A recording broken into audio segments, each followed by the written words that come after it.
Hard একটা subject থাকে, যেমন অঙ্ক, ইংরেজি, বিজ্ঞান থাকে না? এই সাবজেক্টগুলো খুব কঠিন।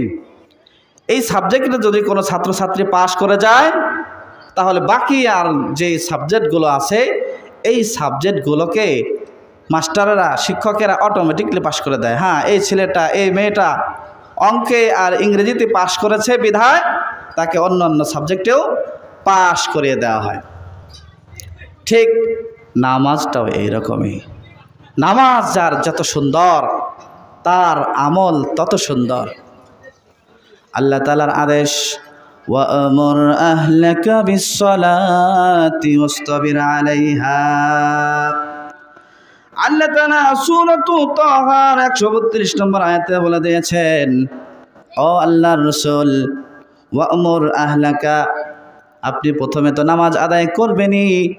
আরেকজনকে আদেশ তখনই করা যায় যখন আমলটা নিজে করা যায়। নিজে যদি মিষ্টি না খাওয়া যায়, আরেকজনকে নিষেধ করা যায়, মিষ্টি খাইস না, ডায়াবেটিস হবে।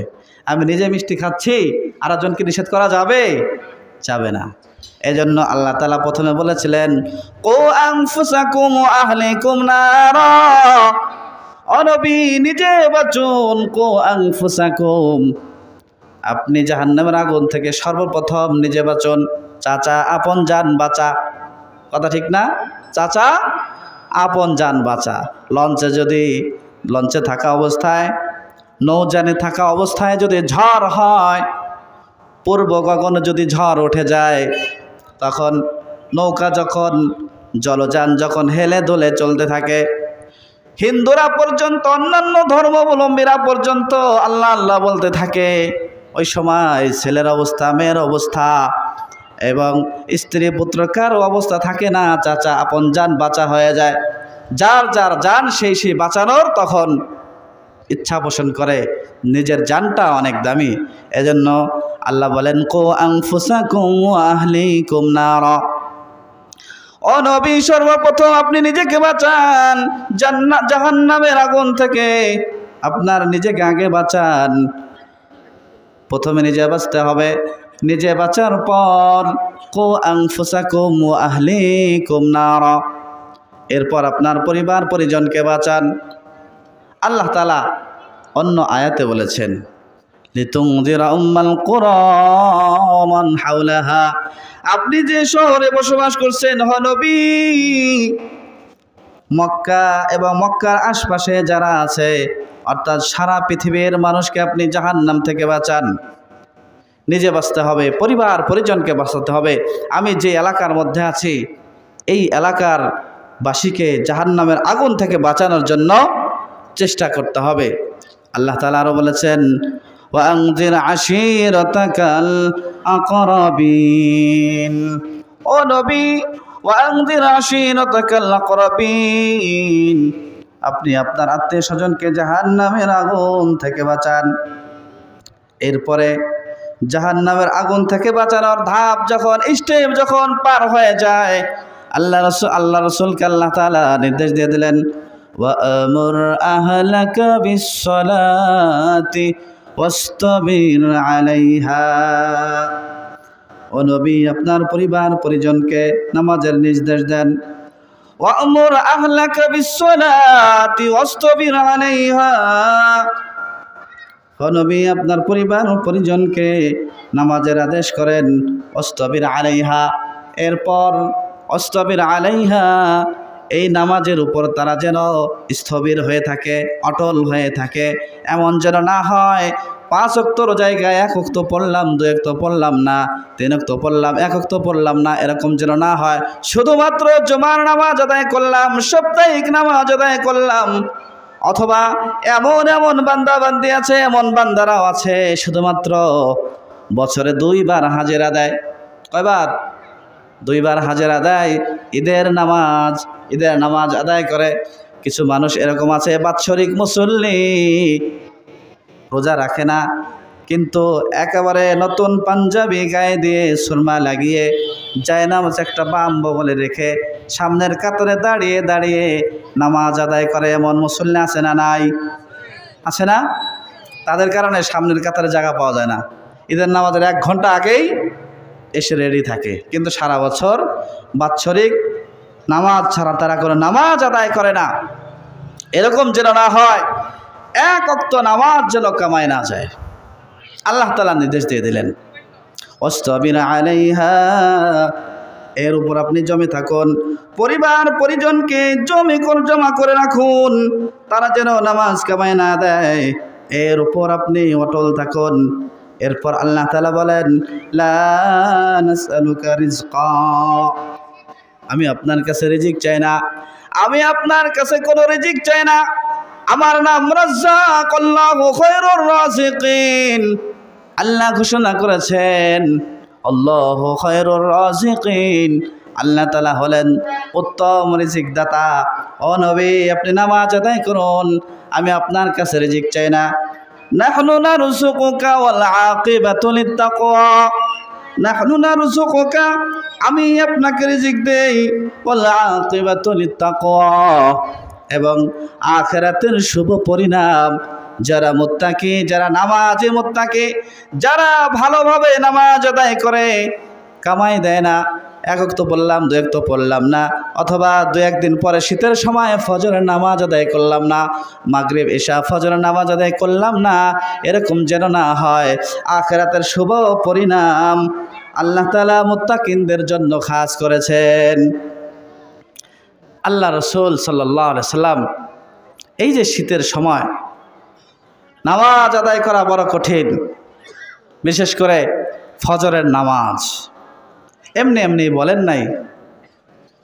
আল্লাহ রাসূল বলেন, মান সাল্লাল বারদাইন দাখালাল জান্নাহ, আমার উম্মতের মধ্যে পুরুষ হোক মহিলা হোক, যারা 2 ঠান্ডার নামাজ আদায় করবে, 2 ঠান্ডা বলতে এখানে আসরের নামাজ এবং ফজরের নামাজ। ঠান্ডা এখন বলেন দেখি, মাগরিবে এশায় কি ঠান্ডা নাই? মাগরিবে এশায় ঠান্ডা নাই? তাহলে বোঝা গেল ঠান্ডা বলতে আসর মাগরিব এশা ফজর, আসর মাগরিব এশা ফজরের নামাজ যারা আদায় করবে, মান সাল্লাল বারদাইন দাখালাল জান্নাহ, সে জান্নাতে প্রবেশ করবে। এমনি এমনি না, এই শীতের সময় সব কিছু হার মানে শীতের কাছে, কিন্তু একটা প্রাণী, তার নাম হচ্ছে মুসলিম মানুষ, এই মানুষের কাছে শীত এসে হার মেনে যায়, ঠিক না? সব কিছু শীতের কাছে হার মানে, কিন্তু শীত এসে একজন মুমিন, একজন ইমানদার, একজন মুসল্লির কাছে এসে হার মেনে যায়, মুসল্লির কাছে আর মানে না। যখন আজান হয়ে যায়, তখন যারা নামাজি ব্যক্তি তাদের মধ্যে গায়ের মধ্যে জ্বালা শুরু হয়ে যায়, নামাজ না পড়লে ভালো লাগে না। এই যে আমরা যারা বাঙালি, বলেন দেখি, পা না ধুয়ে আমরা কি ঘুমাতে পারি? খাওয়ার পরে যদি হাত না ধুই ভালো লাগে? যতই আমরা টিস্যু দিয়ে হাত মুছি, ভালো লাগবে? ভালো লাগে না। ঠিক যারা নামাজ আদায় করে, নামাজ আদায় না করলে তার ঘুম আসবে না, তার মনের মধ্যে একটা জ্বালা তৈরি হবে, আমার দ্বারা নামাজ কাজা হয়ে গেল, আল্লাহর আদেশ আমি লঙ্ঘন করলাম। আল্লাহর আদেশ ছিল নামাজ আদায় করা, আমি আল্লাহর আদেশ, সরাসরি আদেশকে প্রত্যাখ্যান করে দিলাম, আল্লাহর আদেশকে আমি ডাস্টবিনে নিক্ষেপ করলাম, আমার স্থানও তো ডাস্টবিনেই হবে। এজন্য নামাজ বড় কঠিন জিনিস, আবার নামাজ আদায় করা সবচাইতে সহজ। শরীরের মধ্যে 360টা গিরা আছে, গিরা ভাঁজ আছে। নামাজ এমন একটা ইবাদত, এই ইবাদতের মধ্যে শরীরের 360টা অঙ্গর ভাঁজ আল্লাহ তাআলা একেবারে নাড়িয়ে দেন। নামাজের মধ্যে সব অঙ্গ ভাঁজ হয়, সব অঙ্গের ইবাদত নামাজের মধ্যে আল্লাহ তাআলা দিয়ে দেন। এজন্য মানুষ নিজের আমিত্বকে মিটিয়ে দিয়ে, নিজের বড়ত্বকে মিটিয়ে দিয়ে, সব কিছু একেবারে ভুলুণ্ঠিত করে নাকে খত দিয়ে, নাকে খত দিয়ে নামাজের সময় নাকে খত দিয়ে আল্লাহর কুদরতি পায়ে যখন সেজদা দিয়ে দেয়, আল্লাহ তাআলা তার পিছনে সব গুনাহ মাফ করে দেন। ওযু করার সময় থেকে নিয়েই গুনাহ ঝরতে শুরু করে। এই গুনাহগুলো যাদেরকে আল্লাহ অন্তর্দৃষ্টি দিয়েছিলেন, যাদেরকে আল্লাহ তাআলা অলৌকিক ক্ষমতা দিয়েছিলেন ইমামে আজম আবু হানিফা রহমতুল্লাহি আলাইহি। তার পাশে একজন যুবক অজু করছিলেন, আর ইমাম আবু হানিফা রহমতুল্লাহি আলাইহি বলেন, হে যুবক, তুমি এই গুনাহটা ছেড়ে দাও, এই গুনাহ করো না, তোমার গুনাহগুলো এই অজুর পানির সাথে ধুয়ে ধুয়ে চলে যাচ্ছে। এজন্য অজুর সাথে সাথে গুনাহগুলো ওখান থেকেই কিছু ধুয়ে চলে যায়। যখন বান্দা রুকু করে, সিজদা করে, বিশেষ করে সিজদায় চলে যায়, ফেরেশতারা বলে, আল্লাহ তোমার বরত্ব প্রকাশ করছে। সিজদা শেষ, নামাজ শেষ, বের হয়ে যাবে মসজিদ থেকে। তখন ফেরেশতারা বলে, আল্লাহ তোমার এই বান্দা তো তোমার গুণ কীর্তন করলো, কারো দরবারে গিয়ে সিজদা দিল না, শুধুমাত্র তোমাকেই সিজদা দিল। যদিও এই বান্দার গুনাহ আছে, যদিও 5 ওয়াক্ত নামাজ কন্টিনিউ করতে পারে না, যদিও সব ইবাদত পুঙ্খানুপুঙ্খরূপে করতে পারে না, তারপরেও তোমাকে যে কেবল ইশারা নামাজের সিজদা দিয়ে গেল, এই যে গুনার বোঝা আমরা নিয়ে দাঁড়িয়ে আছি, এই বান্দা তো বের হয়ে যায় যায় ভাব, এই গুনাহের বোঝা আমরা কি করব? আল্লাহ আল্লাহ বলে, এই বান্দা কি আমাকে দেখেছে? এই বান্দা কি জান্নাত দেখেছে? এই বান্দা কি জাহান্নাম দেখেছে? এই বান্দা কি আমার রসুলকে দেখেছে? সবটার উত্তর ফেরেশতারা দেয়, না, আপনাকেও দেখেন নাই, জান্নাতও দেখে নাই, জাহান্নামও দেখে নাই, আপনার নবীকে পর্যন্ত দেখে নাই। সব কিছু অদৃশ্যের উপরে আপনাকে না দেখে বিশ্বাস করে তারা আপনার কুদরতি পায়ে সিজদা দিয়েছে। আল্লাহ বলেন, যাও, এই সমস্ত বান্দার গুনাহ আমি মাফ করে দিলাম। নামাজের কারণে, নামাজের মাধ্যমে আল্লাহ তাআলা সবচাইতে নিকটবর্তী হন এবং বান্দা আল্লাহর নিকটবর্তী হয়ে যায়। একটা সিজদার আয়াত আছে, বললে তো আপনাদের উপর সিজদা ওয়াজিব হয়ে যাবে। আল্লাহ তাআলা বলেছেন, তুমি সিজদা দাও, তরজমাটা বললাম, সিজদা দাও আর নিকটবর্তী হও, সিজদা দাও আর নিকটবর্তী হও। তুমি যত আমাকে সিজদা দিবা তত আমার নিকটবর্তী হবা। বেশি বেশি সিজদা দিতে হবে। আল্লাহর দরবারে আমরা যত নামাজ আদায় করব, সালাত আদায় করব, আল্লাহ তাআলা আমাদেরকে কিন্তু মর্যাদা বাড়িয়ে দেবেন, আমার গুনাহ মাফ করবেন, আমার মর্যাদা বৃদ্ধি করে দেবেন, আর আমার আমল নামায় নেকি লিখে দেবেন। ইন্তিজারুস সালাতি সালাতুন, নামাজের জন্য অপেক্ষা করা। নামাজ কত বড় একটা দামি ইবাদত। আল্লাহ রাসূল বলেন, ইন্তিজারুস সালাতি সালাতুন, নামাজের জন্য অপেক্ষা করা। কোষাগোপালপুর মধ্যপাড়া আল্লুর জামে মসজিদে 7টার সময় ইশার নামাজের জামাত আযান দেওয়ার সাথে সাথে কিছু মুসল্লি ভাইয়েরা আগে এসে উপস্থিত হন। 2 রাকাত নামাজ আদায় করা হলো অথবা 4 রাকাত, দুখুলুল মসজিদ 2 রাকাত, তাহিয়াতুল ওযু 2 রাকাত নামাজ আদায় করার পর তারপরেও দেখা যায় 5 মিনিট, 6 মিনিট, 7 মিনিট যাই থাকুক না কেন, ওই যে নামাজের জন্য অপেক্ষা করা, শুধুমাত্র একটাই লক্ষ্য, জামাতের সাথে নামাজ আদায় করে আমি আল্লাহর সন্তুষ্টি অর্জন করব। এটা যদি লক্ষ্য উদ্দেশ্য হয়, আল্লাহ রাসূল এটাকেই বলেছেন ইন্তিজারুস সালাতি সালাতুন, নামাজের জন্য অপেক্ষা করা। নামাজের মতো সব আল্লাহ তাআলা আমল নামায় দিয়ে দেন। কোন আমল যদি নাও করে, মসজিদে বসে কোন আমল যদি কেউ নাও করে, তারপরেও আল্লাহ তাআলা শুধুমাত্র নামাজের জন্য অপেক্ষা করে, তারপরেও আল্লাহ তাআলা নামাজের সমান সওয়াব লিখে দেন। এজন্য নামাজে আগে আসব, নামাজে আগে আসব, মসজিদে ঢুকবো সবার আগে, বের হব সবার পরে। কিন্তু মানুষ উল্টে গেছে, সমাজ উল্টে নাই, যুগ উল্টে নাই, পরিবর্তন হয় নাই, যুগের মানুষ পরিবর্তন হয়ে গেছে। ঢুকে আমরা সবার পরে, বের হই সবার আগে। দেখেন না, জুমার দিন কিছু মানুষ খুতবার সময় ঢোকে, সবার পরে ঢুকে। অনেকে আছে নামাজের সময় যখন ইমাম সাহেব আলহামদুলিল্লাহ সূরা পড়া শুরু করে তখন ঢোকে, সালাম ফেরানোর সাথে সাথে দেখা যায় মাঠের ভিতরে চলে আসছে। কেন? দ্রুত বের হয়েছে। তো ঢুকলো সবার পরে, বের হলো সবার আগে। কিন্তু উচিত ছিল ঢোকা সবার আগে, বের হওয়া সবার পরে। এই জন্যই তো আবু বকর সিদ্দিক রাদিয়াল্লাহু তাআলা আনহু সিদ্দিকে পরিণত হয়েছেন। ঢুকতেন সবার আগে, বের হতেন সবার পরে। আমাদের যাদের কর্ম মানে বাহ্যিক কর্ম নাই, যাদের অবসর সময় আছে তারা ঢুকবো সবার আগে, বের হব সবার পরে। আবার যখন নামাজ শেষ হয়ে যাবে, ফাইজা কুদিয়াতিস সালাতু ফান্তাশিরু ফিল আরদি ওয়াবতাগু মিন ফাদলিল্লাহ। আল্লাহ তাআলা বলেন ফাইজা কুদিয়াতিস সালাতু ফান্তাশিরু ফিল আরদি ওয়াবতাগু মিন ফাদলিল্লাহ। নামাজ যখন শেষ হয়ে যায়, দুনিয়ার কর্মের মধ্যে যদি তোমরা লিপ্ত হওয়ার প্রয়োজন হয়, ওখানে বসে থাকার দরকার নাই। ওয়াবতাগু মিন ফাদলিল্লাহ, আল্লাহ রুজি অন্বেষণের জন্য বের হয়ে যাও। ওয়াবতাগু মিন ফাদলিল্লাহ আই রিজকিল্লাহ, আল্লাহ তাআলার দরবারে যখন তোমার কুদরতি পায়ে সিজদা দেওয়া হয়ে গেল, তখন আর ওখানে বসে থাকার দরকার নাই। আল্লাহ যে হালাল রিজিকের ব্যবস্থা করেছেন, এই হালাল রিজিক ব্যবস্থার জন্য তুমি মসজিদের থেকে বের হয়ে যাও, জমিনের বুকে ছড়িয়ে যাও, আল্লাহর রুজি অন্বেষণ করো। দেখেন কত সুন্দর একটা কথা আল্লাহ রাসূল বলেছেন, মসজিদে যখন প্রবেশ করো তখন মসজিদে ঢোকার সুন্নাত আছে না নাই?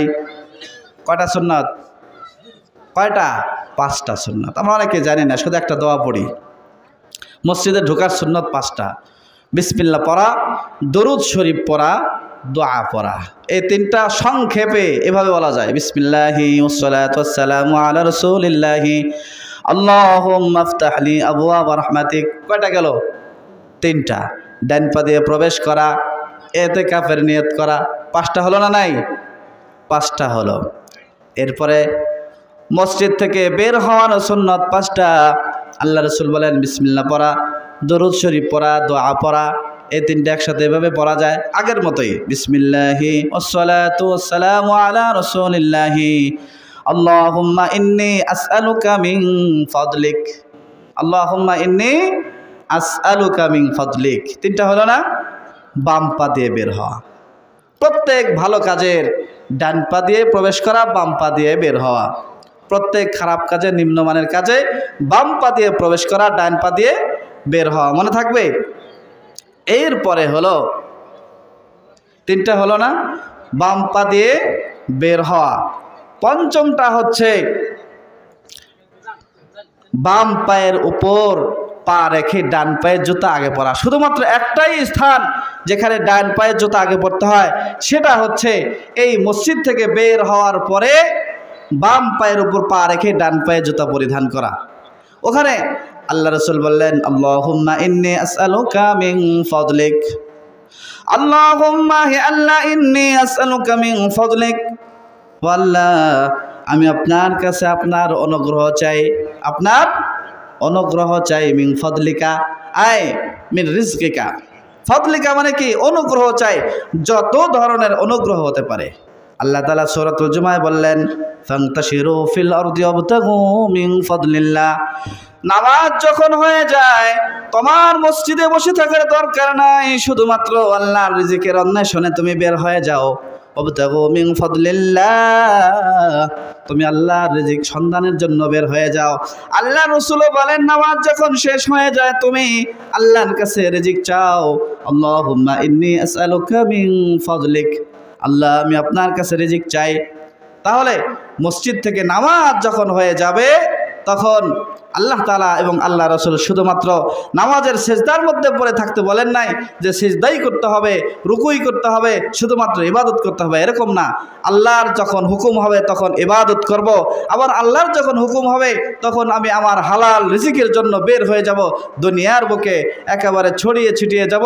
এটা আল্লাহর শিক্ষা, সূরাতুল জুমার শিক্ষা এবং আল্লাহর রাসূলেরও শিক্ষা। যখন মসজিদ থেকে আমরা বের হই কি বলি? আল্লাহুম্মা ইন্নী আসআলুকা মিন ফাদলিকা। তো মসজিদে ঢোকার সুন্নাত 5টা, মসজিদ থেকে বের হওয়ার সুন্নাত কয়টা? 5টা।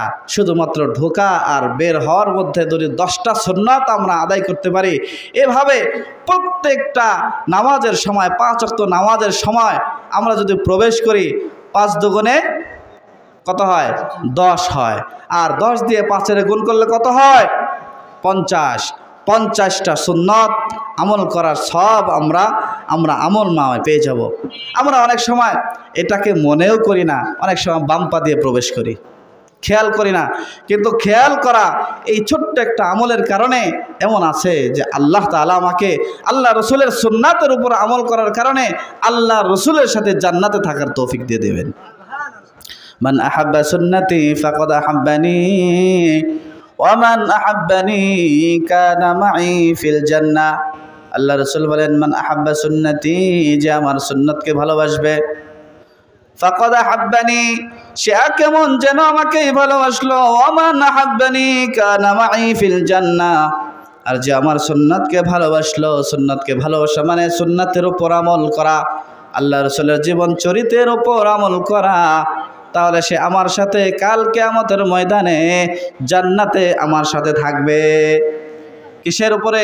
শুধুমাত্র আল্লাহ রসুলের সুন্নাতের উপরে আমল করলে। তো বলছিলাম যে আল্লাহ তাআলা নামাজ আদায় করলে আল্লাহ বললেন যে আমি আপনার কাছে রিজিক চাই না, আমি আপনাকে রিজিক দেই। আমি আপনার কাছে রিজিক চাই না, আমি আপনাকে রিজিক দেই।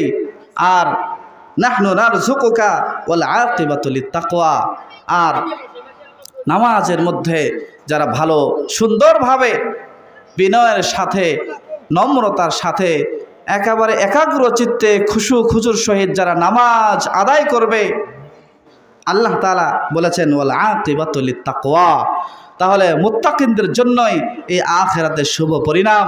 শুভ পরিণাম, সর্বপ্রথম শুভ পরিণাম হচ্ছে এই দুনিয়ার বুক থেকে মৃত্যুর সময় কালিমা নসিব হওয়া, এরপরে কবরে আযাব মাফ হওয়া, তারপরে মুনকার নাকিরের সওয়াল জবাব সঠিক উত্তর দেওয়া, আমলনামা ডান হাতে আসা, পুল সিরাত বিজলির মতো পার হয়ে যাওয়া, এরপরে বিনা হিসাবে মুসলমানের যে আদিবাস, মুসলমানদের আদিবাস কোথায়? জান্নাতে। কেন বললাম? আমাদের আদি পিতা হযরত আদম আলাইহিস সালামকে আল্লাহ তাআলা কোথায় সৃষ্টি করেছিলেন? জান্নাতে। জান্নাতে ছিলেন না? কোরআনের নির্দেশ, কোরআনে আছে। তারা হযরত হাওয়া আলাইহিস সালাম এবং আদি পিতা হযরত আদম আলাইহিস সালাম জান্নাতের মধ্যে ছিলেন। তো আমাদের সেই আদি নিবাস জান্নাতে আল্লাহ তাআলা আমাদেরকে প্রবেশ করাবেন শুধুমাত্র কিসের কারণে? এই জামাতের সাথে নামাজ আদায় করার কারণে। আল্লাহ তাআলা বিভিন্ন জায়গায় কোরআনের মধ্যে বলে দিয়েছেন, কদ আফলাহাল মুমিনুন আল্লাযীনা হুম ফি সালাতিহিম খাশিউন। সূরাতুল মুমিনুনের প্রথম এবং দ্বিতীয় নম্বর আয়াত আল্লাহ তাআলা বলে দিয়েছেন, কদ আফলাহাল মুমিনুন, তারা মুমিন হয়ে গেছে। আল্লাহ তাআলা অগ্রিম বলে দিলেন, অগ্রিম আগেই বলে দিয়েছেন, কদ আফলাহাল মুমিনুন, তারা মুমিন হয়ে গেছে। আল্লাযীনা হুম ফি সালাতিহিম খাশিউন, যারা তাদের নামাজের মধ্যে বিনয়ী, যারা একাগ্রচিত্তে শুধুমাত্র আল্লাহ তাআলাকে সন্তুষ্টির জন্য নামাজ আদায় করে, অন্য কোনো উদ্দেশ্য নয়, লোক দেখানোর উদ্দেশ্য নয়, অন্য কোনো উদ্দেশ্য নয়, শুধুমাত্র আল্লাহর সন্তুষ্টির জন্য যারা নামাজ আদায় করে তারা মুমিন হয়ে গেছে। কদ আফলাহা, তারা সফলকাম হয়ে গেছে। ওই সমস্ত মুমিন তারা সফলকাম হয়ে গেছে। আল্লাযীনা হুম ফি সালাতিহিম খাশিউন, যারা নামাজের সময় দাঁড়ালে এদিক ওদিকে তাকায় না, নামাজের সময় যারা চুলকায় না, নামাজের সময় যারা এদিক সেদিক তাকায় না, ঘড়ির দিকে তাকায় না, শুধুমাত্র একাগ্র চিত্তে সিজদার সময় যখন সিজদা দিবে তখন নাকের দিকে তাকায়, যখন দাঁড়িয়ে থাকে তখন সিজদার জায়গায় তাকিয়ে থাকে, যখন আত্মাহিয়াতুর অবস্থায় থাকে তখন পেটের দিকে তাকিয়ে থাকে অথবা কোলের দিকে তাকিয়ে থাকে, রুকু করে যখন উভয় বৃদ্ধাঙ্গুলোর দিকে যারা তাকিয়ে থাকে, শুধুমাত্র আল্লাহর দিকে রুজু হয়ে একমাত্র আল্লাহ তাআলার সন্তুষ্টির জন্য নামাজ আদায় করবে, আল্লাহ তাআলা বলেন তারা সফলকাম হয়েই গেছে। সফলকাম হয়ে গেছে কারা? যারা নামাজের মধ্যে বিনয়ী। নামাজের একটা অর্থ হলো মুতাওয়াজ্জিহ হওয়া, ধাবিত হওয়া। ইন্নী ওয়াজ্জাহতু ওয়াজহিয়া লিল্লাযী ফাতারাস সামাওয়াতি ওয়াল আরদা হানিফাও ওয়া মা আনা মিনাল মুশরিকিন। কার কথা এটা? হযরতে ইব্রাহিম আলাইহিস সালাতু ওয়াস সালামের কথা। ইন্নী ওয়াজ্জাহতু ওয়াজহিয়া লিল্লাযী ফাতারাস সামাওয়াতি ওয়াল আরদ। আসমান জমিনের যিনি অধিপতি, আসমান জমিনের যিনি মালিক, আমি তার দিকে মুতাওয়াজ্জিহ হলাম, তার দিকে মনোযোগকে ফিরিয়ে দিলাম। এটা হচ্ছে নামাজের একাগ্রতা। নামাজে যারা একাগ্রতা সৃষ্টি করবে, একাগ্রতার সাথে যারা নামাজ আদায় করবে, আল্লাহ বলেন তারা সফলকাম হয়েই গেছে। ইন্না সলাতি ওয়া নুসুকি ওয়া মাহইয়ায়া ওয়া মামাতি লিল্লাহি রাব্বিল আলামিন। হযরত সাইয়্যিদনা ইব্রাহিম আলাইহিস সালাতু ওয়াস সালাম তিনি বলেন, ইন্না সলাতি ওয়া নুসুকি, ইন্না সলাতি নিশ্চয় আমার নামাজ, ওয়া নুসুকি নিশ্চয় আমার কুরবানি, ও মাহইয়ায়া আমার জীবন, ও মামাতি আমার মৃত্যু, লিল্লাহি রাব্বিল আলামিন জগৎ সমূহের প্রতিপালক আল্লাহর জন্য। লা ইয়ানালুল্লাহা লুহুমুহা ওয়ালা দিমাউহা ওয়ালাকিন ইয়ানালুহুত তাকওয়া মিনকুম। কুরবানির সময় কুরবানির পশুর রক্ত, মাংস, শিং কোনো কিছু আল্লাহর তাআলার দরবারে পৌঁছে না। ওয়ালাকিন ইয়ানালুহুত তাকওয়া মিনকুম, কিন্তু তোমাদের অন্তরের যে খোদাভীতি, অন্তরের যে মুতাওয়াজ্জো, এটা আল্লাহর কাছে পৌঁছে। সুতরাং নামাজ যখন আদায় করব তখন সন্তুষ্ট থাকতে হবে কার? শুধুমাত্র আল্লাহকে সন্তুষ্ট করার জন্যই নামাজ আদায় করতে হবে। সন্তুষ্ট চিত্তে, একাগ্র চিত্তে, বিনয়ের সাথে একেবারে নিজেকে বিলীন করে দিয়ে যখন আল্লাহর সামনে দণ্ডায়মান হব, তখন এই নামাজ আমার জন্য আখিরাতে নূর হবে। আস-সালাতু নূরুন ওয়াস-সাদাকাতু বুরহানুন। আল্লাহ রাসূল বলেন, আস-সালাতু নূরুন ওয়াস-সাদাকাতু বুরহানুন। নামাজ মুমিনের জন্য আলো হবে। আলোর দরকার আছে না নাই? আলো লাগে দারুণ ভালো। এই আলো যদি না থাকতো আমাকে দেখতে পেতেন? আমি আপনাদেরকে দেখতে পেতাম না, আপনারাও আমাকে দেখতে পেতেন না। এই জন্য কিয়ামতের ময়দানে কোনো কারেন্ট থাকবে না, কোনো বিদ্যুৎ থাকবে না, কোনো আলোর ব্যবস্থা থাকবে না। আলোর ব্যবস্থাপনা হলো যার যত আমল ভালো তার আলো তত ভালো, যার আমল যত ভালো হবে তার আলোটাও তত বড় হবে।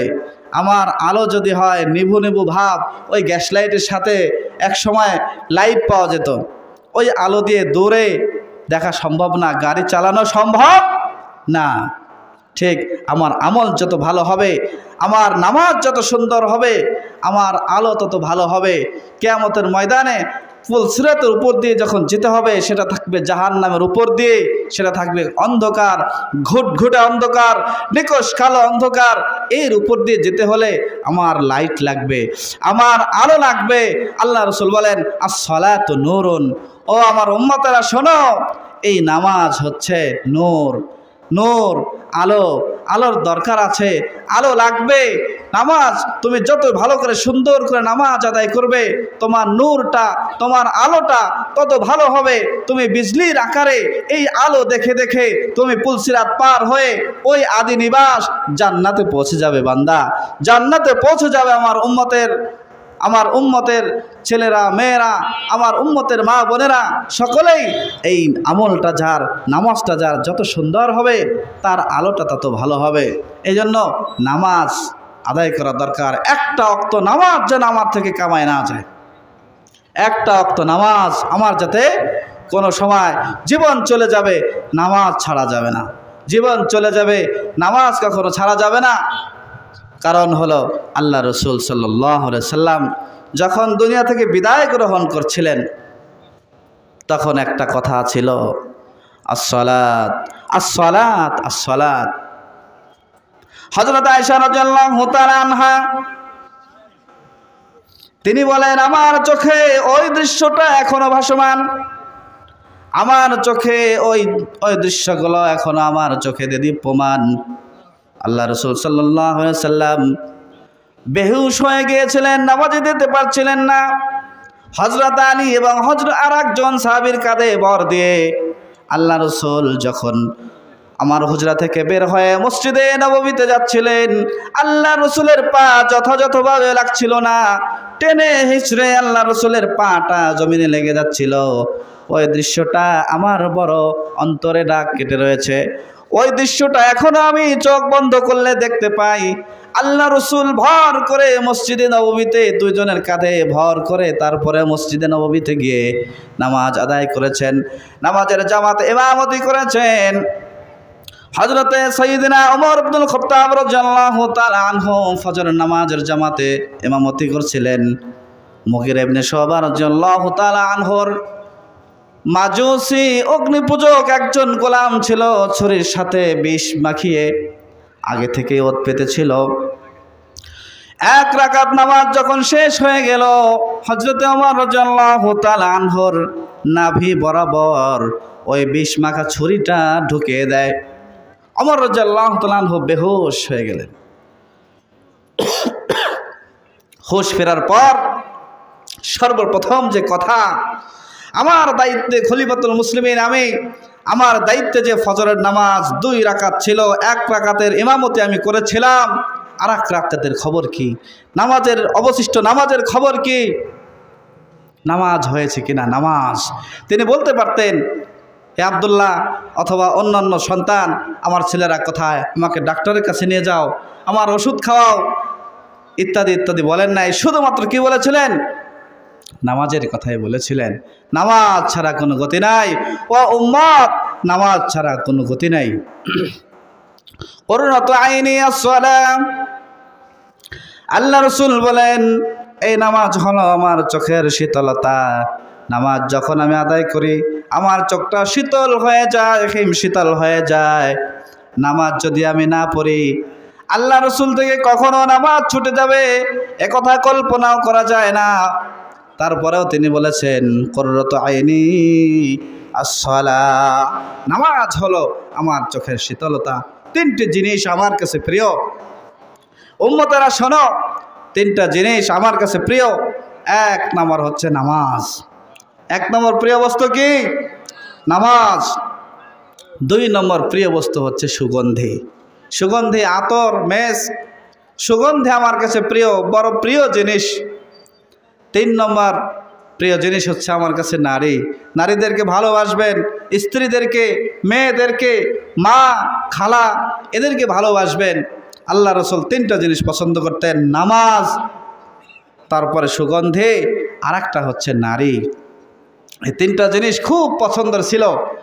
নামাজের যেমনিভাবে ফজিলত আছে, যেখানে আল্লাহ রাসূলের বাড়ি সেখানেই কার বাড়ি? আবু জেহেলের বাড়ি।